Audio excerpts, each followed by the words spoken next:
We've been sort of perturbing this virus in humans with RNAi, or torturing the virus with RNAi for the last 5 years. So in 10 minutes, I'm just going to try to give you some greatest hits. It's kind of the tip of the iceberg, I think. Obvious conflict. We're a public company, so safe harbor statement. So I'm not going to go into the mechanism of RNAi because others have done that. I just want to make a couple quick points.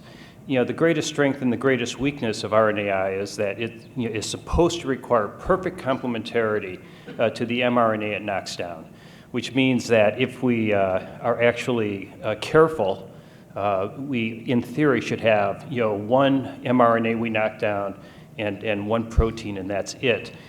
In reality, there are some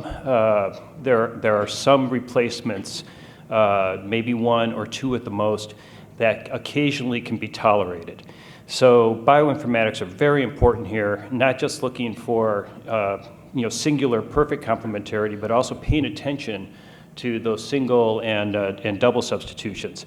But still, done properly, you shouldn't have any risk-related complications related to RNAi.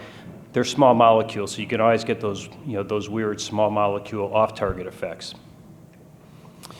So we were attracted to HBV early on because of course, this known relationship of cccDNA as being very important in the life cycle, and cccDNA manifests itself, as a DNA virus through RNA. So that was, important to us because, as Stephen said, this is an overlapping transcriptome.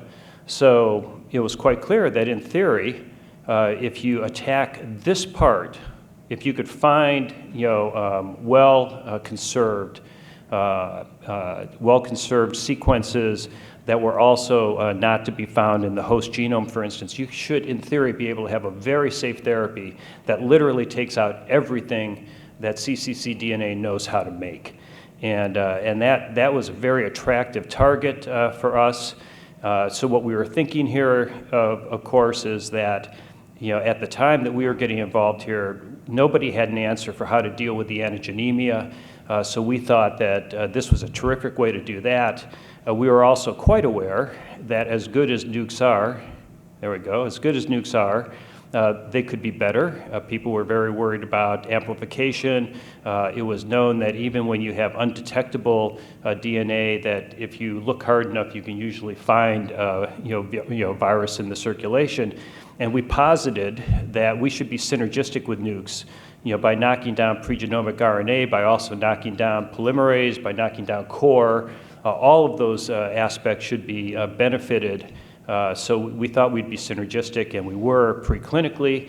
And this is a slide that we could spend 10 minutes on, but all I'm really using this for is to look here at the far left, which is single-dose data. These were naive patients. This is one naive patient, but this is from the naive data that we've shown previously, where we started nukes in the same day as we gave that single dose of ARC-520 in patients. And you can see S antigen immediately goes down a log and a half. But I also want to point out that so did core, so did E antigen. So we're getting the pre-core transcript quite well. In addition to this, I don't have it on the slide, but HBV RNA by the Abbott assay similarly went down about a log or a log and a half, so we're getting the pregenomic RNA. And then, as we expected, both from preclinical and also conceptually, we act synergistically when nukes are started with a multi-log reduction within days that we think is the same synergy that we see in animal models. And then you get this sort of second slope here that seems to be quite stereotypical.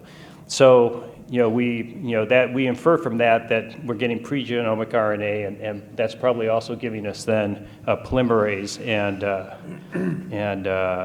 core as well. That all looked great. Then we got into the real world, and starting here with chimps. As people know, we found this disparity between E antigen negative and E antigen positive chimps, which really was a head scratcher for us at that point.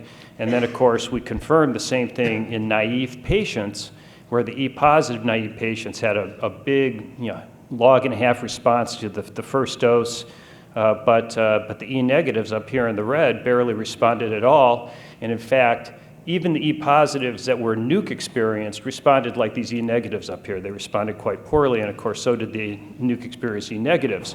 Head scratcher, the story's been told here that this turned out to be due to integration, and actually, I think happily for the field, especially since ARC-520 and its mate ARC-521 had to leave the clinic because of a safety issue with the delivery mechanism. But it turned out that we tested the 4 or 5 best siRNAs, and it just happened to be that the 2 best were here very distal and oftentimes knocked out or virtually always knocked out in the integration process. So that allowed us to actually learn this lesson that it was integration that many of the speakers have talked about earlier.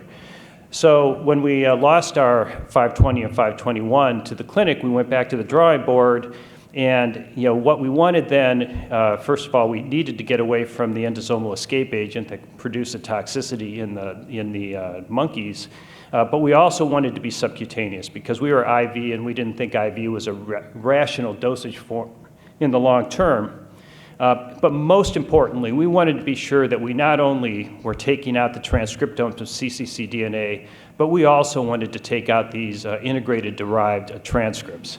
And then we had some other things we wanted, like it had to work and it had to be safe, and we wanted to avoid resistance.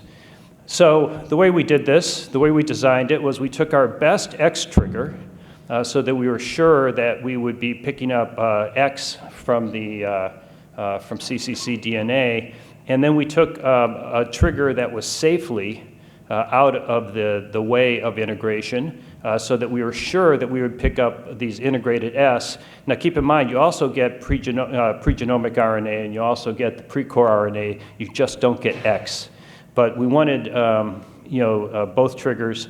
I actually took an even more conservative approach and didn't show the graph from the late breaker. This is data that we showed in September, but as was pointed out, we saw a very nice response here. Most of these patients were nuke-experienced E-negatives. These dose response cohorts were all comers, but most were E-negative nuke-experienced. These are patients that if we had given them ARC-520, basically would have had almost nothing. They'd be up here, 0.2 log reduction or something.